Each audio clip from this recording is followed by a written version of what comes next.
हत्याकांड का खुलासा, जैन समाज जनों द्वारा पुलिस कर्मियों का सम्मान किया गया। पड़ोस में रहने वाला यशवर्धन निकला आरोपी, 1 दिन का रिमांड मिला।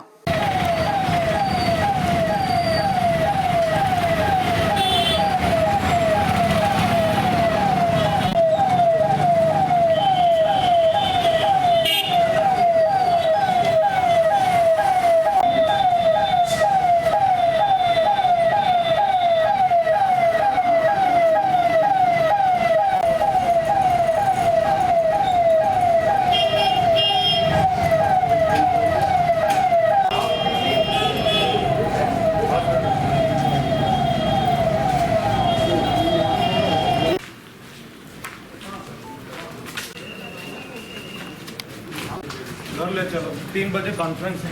हाँ। घर कौन सा है? मृतक का घर। चलिए ठीक है भैया, मैं करता हूँ। चलो आगे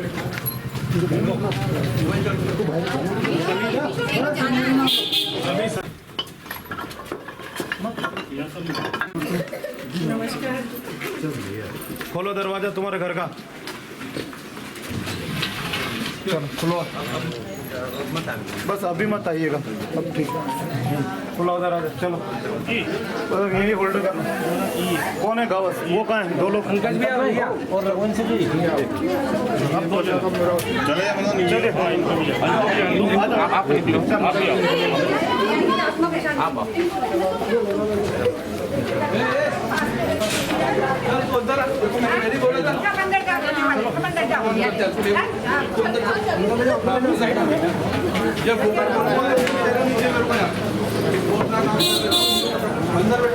डॉक्टर शर्मा की गली में निवास करने वाली प्रीति जैन हत्याकांड का खुलासा करते हुए एएसपी मयूर खंडेलवाल, सीएसपी ब्रिजेश श्रीवास्तव, टीआई अमृतलाल गवरी ने पुलिस थाने में प्रेस वार्ता लेकर बताया। एएसपी खंडेलवाल के अनुसार 24 मार्च को यशवर्धन पिता पवन सिंह सोलंकी अपने घर पर प्रतिदिन की तरह एक्सरसाइज कर रहा था। इसी दौरान ईयरबड प्रीति जैन की छत पर गिर गए थे। यशवर्धन ईयरबड्स लेने के लिए छत पर गया था। यशवर्धन लौट ही रहा था कि प्रीति जैन का छत पर आना हुआ और उन्होंने यशवर्धन को चांटा मार दिया, जिससे आक्रोशित होकर उसने विलसी उठाकर प्रीति जैन के सिर पर मार दी और मौके से फरार हो गया।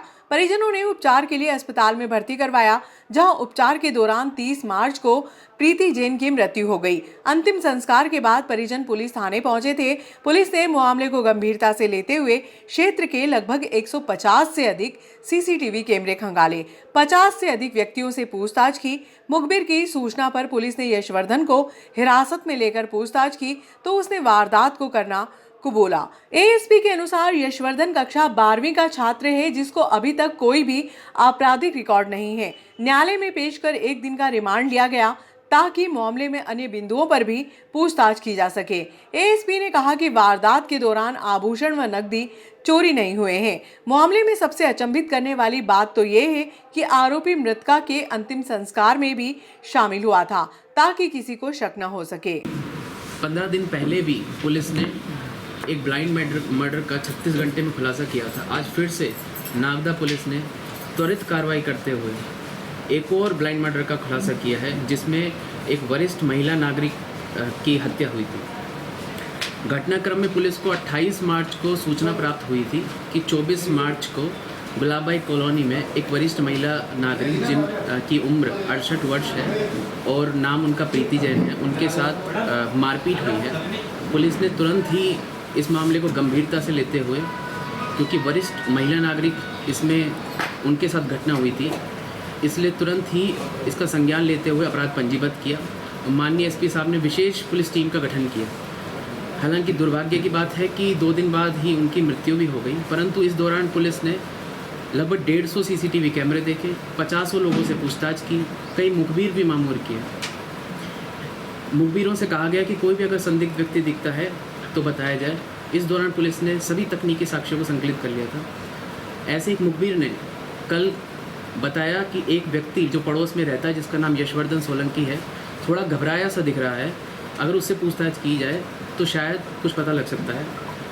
जब उसको बुलाया गया परिवारजनों के साथ, उससे पूछताछ की गई तो पहले उसने गुमराह करने का प्रयास किया, लेकिन क्योंकि जैसे मैंने कहा कि पहले ही सारे चीज़ों को बारीकी से देख लिया गया था पुलिस के द्वारा, तो वो ज़्यादा देर तक गुमराह नहीं कर पाया। अंत में उसने जुर्म स्वीकार किया और उसने पूरा घटनाक्रम बताया।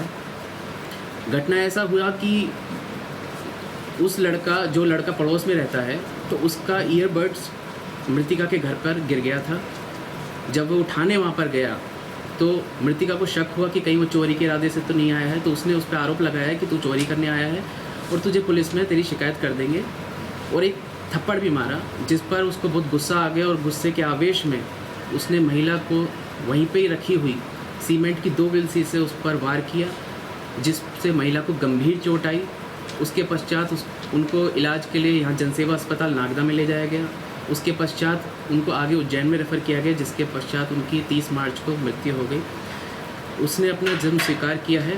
मामला इसलिए महत्वपूर्ण और नागदा पुलिस के लिए हो जाता है क्योंकि 4 दिन बाद, घटना के 4 दिन बाद पुलिस को सूचना प्राप्त हुई थी कि ऐसी कोई मारपीट की घटना हुई है, जिसमें तमाम तरह के लोग भी प्रवेश कर गए थे, जिससे साक्ष्य प्रभावित हो सकते थे। पर पुलिस की टीम ने लगातार बिना सोए बिना खाए पिए लगातार इसमें जांच की और इसका निराकरण कर दिया है, जिस पे ये दिखाता है कि नागदा पुलिस और पूरी उज्जैन पुलिस कैसे वरिष्ठ महिलाओं के लिए, वरिष्ठ सभी नागरिकों के लिए और सामान्य नागरिकों के लिए कैसे तत्पर है। इस पर माननीय पुलिस अधीक्षक महोदय ने पुलिस टीम को 10,000 का इनाम भी घोषित किया। आरोपी के पूर्व में कोई अपराध नहीं है। जैसा मैंने बताया कि उसी वक्त आवेश में आकर, क्योंकि उसे थप्पड़ मारा था, जलील उसे महसूस हुआ था, इस वजह से उसने ये वारदात की। तो कितने वर्षों से पड़ोसी है सर? ये काफ़ी समय से यहाँ पे ही रहते आए हैं, पहले से ही। सर ये घटना जो होती है वो छत को होती है, तो महिला को नीचे कौन लेके आते हैं, आरोपी खुद लेके आता है, नीचे महिला को होता है? नहीं, ये अभी पूरा कथन ले लिए गए हैं और अभी यही है कि संभवतः क्योंकि महिला होश में थी, मारपीट के बाद भी होश में थी, बाद में क्योंकि चोटें गंभीर थी तो उनकी मृत्यु हुई, लेकिन उस टाइम पे भी होश में थी, तो संभवतः स्वयं ही आई हैं। इसमें आरोपी मार के ऊपर ही चला गया। घटना जो हुई है वो कमरे में हुई है, जो बाहर एक बरामदा बना हुआ है। उसके बाद जब महिला कमरे में गई तो पीछे से उस पर वार किया, फिर एक आगे से वार किया, जिस सर आप जैसे बता रहे हैं कि महिला होश में थी मारपीट के बाद, तो फिर पुलिस को 11 दिन कैसा लगता है आरोपी की तरह से? होश में थी महिला अर्ध होश अवस्था में थी। महिला हल्का फुल्का कुछ बोल पा रही थी, पर इस स्थिति में नहीं थी कि वो कुछ बयान दे पाए, इस वजह से वो ऐसा हुआ। सर घटना को अंजाम देने के बाद अब तक ये युवक कहाँ गया और कहाँ रहा? ये युवक यहीं पे ही था, कहीं गया नहीं था, पर क्योंकि ये बस नज़र रखे हुआ था कि कहीं इस पर कोई शक ना आ जाए, क्योंकि घर का डायरेक्ट एक्सेस इस युवक से ही था। सर छत पे एयरफोन गिरा, आप बता रहे हो कि कान में लगा के, तो कान में लगा के किस साइड गिरा? वो छत पे दीवार पे घूम रहा था उनकी, या कुछ उसने जान करके फेंका कुछ? जो छत है उसका डायरेक्ट एक्सेस पड़ोसी के घर से है, यशवर्धन के घर से है, और क्योंकि जो फर्स्ट फ्लोर की जो छत है यशवर्धन की, वहीं पे वो रहता, वहीं एक्सरसाइज कर रहा था वो, और जनरली वहाँ अमूमन तौर पर एक्सरसाइज करता है। तो उसका ईयरबड्स गिर गया, जिस पे महिला एकदम से जब ऊपर आई, नीचे से ऊपर आई, तो उनको लगा कि कोई ऐसे चोरी के इरादे से तो नहीं गया। सर वर्षों से पड़ोसी है तो एकदम कैसे लगा लिया कि चोरी के लिए आया होगा? नहीं लगा सकते हैं, वो उनकी आशंका होगी, क्योंकि एकदम से कोई बिना एक्सेस के किसी के घर पे जाता है तो ऐसा लगना कोई स्वाभाविक है। तो कैसा ये आरोपी जो है यशवर्धन, जो उससे क्या पढ़ाई करता है, कार्य करता है, क्या मिला है? ये अपना ये 12th में है अभी, ये इससे पारिवारिक पृष्ठभूमि क्या है इसकी? तो सर ये जैसे इधर आए, उनकी छत पे आए, उनकी छत ऊपर है क्या आरोपी की छत? दोनों के फर्स्ट फ्लोर है, लेकिन दोनों के ही फर्स्ट फ्लोर है, लेकिन फर्स्ट फ्लोर की एक छत है पड़ोसी की, तो वहाँ पे वो रहता है। सर कोई नशा का सेवन करता है या फिर? नहीं, ऐसी कोई चीज़ नहीं है। सर क्या ये आरोपी अंतिम संस्कार में शामिल हुआ था? हाँ, आरोपी अंतिम संस्कार में भी शामिल हुआ था, जिससे कोई शक ना पैदा हो सके। बिल्कुल कोशिश उसने पूरी की कि नॉर्मल ही रहे। सर इस पूछताछ में वो कब पता पड़ेगा था उनके परिवार के लोगों को या जो भी उसके मामले को वो कब पता पड़ेगा? नहीं, जैसे मैंने कहा कि वो हमको ये आरोपी के परिवार को पता था इस चीज का क्या? आरोपी नहीं जो मृतक आरोपी कल ही हमको सूचना पता कि इसे उगले शंका थी, घर में किसी को काम करते किसी को, लेकिन घटना ये सब मारपीट हुई है, पता चला मतलब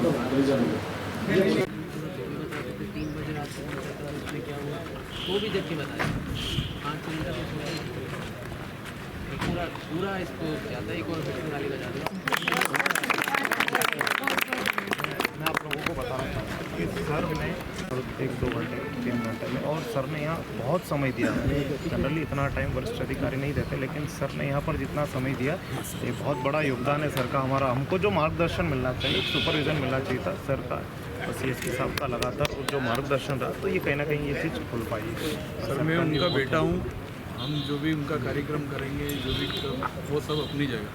आपकी तरफ से जो आपने किया है सबसे बड़ी श्रद्धांजलि और शांति है, तो आपने बहुत बहुत बहुत परिवार की तरफ से आपको, नागदा की तरफ से, पूरे जैन समाज की तरफ से आपको, पूरे डॉक्टर शर्मा की गली की ओर से हम लोगों का बहुत बहुत। ये भी बहुत ही गंभीर मुद्दा था। आपको शायद शुरू में ना समझ में आ रहा हो, चाहे CSP साहब हो, चाहे TI साहब हो, चाहे मैं रहूँ, लगातार हम लोग इस बात पर चर्चा करते थे कि ऐसी घटना हो गई है, हम कोई कैसे सिक्योर महसूस करें। हमारा तो बहुत ही ज़्यादा वैसे उत्तरदायित्व रहता है हर चीज़ के लिए, और इस पर और ज़्यादा था कि भाई इसको तो करना ही है। लगातार ये टीम पूरी लगी रही, पूरी टीम खड़ी, एक बार और पूरी टीम के लिए घटना को लेकर पूरा जैन श्री संघ घटना को लेकर प्रस्त था कि कहीं न कहीं ऐसा मामला उजागर हो कि ये आखिर किया किसने है। उसके लिए हम 2 बार आकर के थाने पर मिले हैं और एडिशनल साहब ने हमको आश्वस्त किया था कि हम पूरी टीम के साथ लगे हुए हैं और जल्द ही हम खुलासा करेंगे। और आज आप घटना के बिल्कुल करीब पहुंच चुके हैं और आरोपी आपकी गिरफ्त में है। इसके लिए पूरा जैन श्री संघ महिलाओं के साथ में आज जितने लोग आपको ज्ञापन देने नहीं आए थे थाने पर, उससे ज़्यादा आपका सम्मान करने के लिए आज नागदा जैन श्री संघ के लोग यहाँ आए हैं। इसलिए हम आपका सम्मान और बहुमान करना चाहते हैं। बहुमान के लिए मैं सादर आमंत्रित करता हूँ हमारे आशीष जी साहब और आप भी बता साहब, और हमारे श्री संघ के वरिष्ठ सुरेंद्र जी काकरिया, सुरेंद्र जी गोलन साहब, विजय जी तातेड़ साहब को कि वे आए और सभी का बहुमान करें।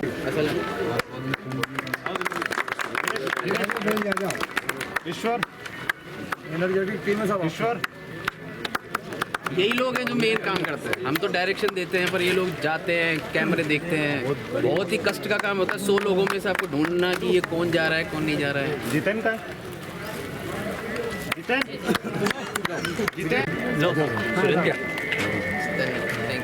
बोलो जिन शासन देव की जय।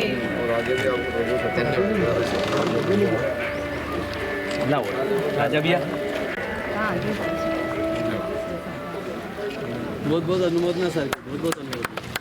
एक बार जब आवेदन देने आए तो आप सम्मान भी कर रहे हैं कि भाई रिकॉग्नाइज भी कर रहे हैं, वरना अधिकतर लोग जाते हैं नहीं आवेदन देने इतने लोग नहीं आए थे जितना सम्मान करने। ये तो है, महिलाएं नहीं पहुंची थी आपके पास। महात्मा गांधी मार्ग पर अविभाजित संपत्ति। महात्मा गांधी मार्ग स्थित लालाजी की दुकान पर स्थित एक दुकान को लेकर धनपति द्वारा महत्वपूर्ण जानकारियां दी गई। धनपति ने कहा, महात्मा गांधी मार्ग पर अविभाजित दुकान जिसमें 6 व्यक्तियों का हिस्सा है, इसको उनके भाई पवन तानान द्वारा बेचने का प्रयास किया जा रहा है। इसमें 6 लोगों का हिस्सा है। नागदा के एक व्यक्ति द्वारा खरीदने का प्रयास किया जा रहा है। यदि कोई व्यक्ति बहनों की सहमति के बगैर कोई व्यवहार करता है तो समस्त जवाबदारी संबंधित की होगी। शहर में MG रोड पे प्रॉपर्टी को लेकर विवाद चल रहा है, आपके भाई द्वारा उसको बेचने का प्रयास किया जा रहा है, उस पर आपकी आपत्ति क्या कहना है इस संबंध में आपका? ये हमारा 2 मंजिले मकान नगर पालिका सीमा नागदा जिला उज्जैन के MG रोड नागदा जिला उज्जैन के वार्ड क्रमांक 9 में स्थित है, जिसकी लंबाई पूर्व से पश्चिम तक 100 फीट, चौड़ाई उत्तर से दक्षिण 21 फीट है, जिसकी चतुर सीमा इस प्रकार है कि पूर्व में गली, पश्चिम में आम रास्ता, उत्तर में अशोक मेहता का मकान, दक्षिण में लालाजी स्वीट्स का मकान स्थित है। यह हम सबकी 7 जनों की प्रॉपर्टी है और हमारा भाई इसको उसे हड़पना चाहता है। हमारा खेत है जो पारदी में है 9 बीघा, और एक खेत 5 बीघा है जो हमारे मेहतवास लेंसेज फैक्ट्री के पीछे है, और एक खेत हमारा उससे आगे मंदिर के पास है 2.5 बीघा। तो ये हमारे पारदी का खेत है, जो भी हमारे बिना परमिशन के ये खेत बारा है वो उसको भी हड़पना चाहता है, बोता है। हमारी किसी की भी परमिशन नहीं ली गई है। उपरोक्त संपत्ति को यदि वो कोई भी लेन देन करता है तो वो उसकी जिम्मेदारी होगी, और यदि पवन ने पैसे ली की जिम्मेदारी उसी की है, क्योंकि हम से न 6 जनों से न तो पूछा गया है और न हमसे परमिशन ली गई है। ठीक है।